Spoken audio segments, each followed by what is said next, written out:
So far, I am not a huge fan of Wishworld or the Reality War.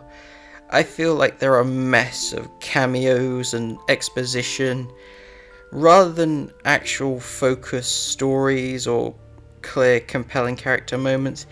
It just tries to be style over substance. I'll admit there are seeds of interesting ideas and a few character moments that do land for me. I think the idea of the Rani exploiting Conrad's flawed world and how a society built on prejudice is doomed to collapse, that's interesting social commentary, but I don't think it's executed really well, and the whole of part 1 is very much just weird setup and doesn't really impact the rest of the story overall.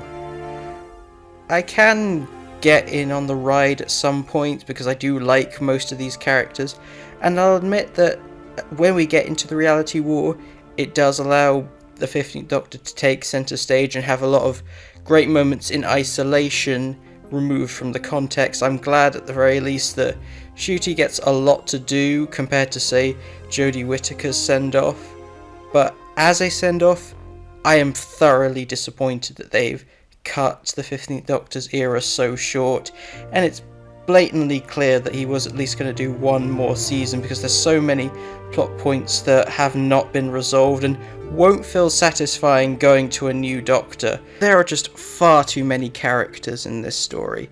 I don't see the point of having two Ranis, Conrad and Omega. You could probably cut Omega with little changes because he's barely got anything to do and so unrecognisable. I do admit it was nice to see Jodie Whittaker, and thematically that scene does help to contrast how much the 15th Doctor is grown since regenerating, but even so, it does not need to be there. And assuming that this is the end of Doctor Who, at least this version of it, I don't know how I feel about the choice to cast Billie Piper as the potential next Doctor, whoever she's going to be.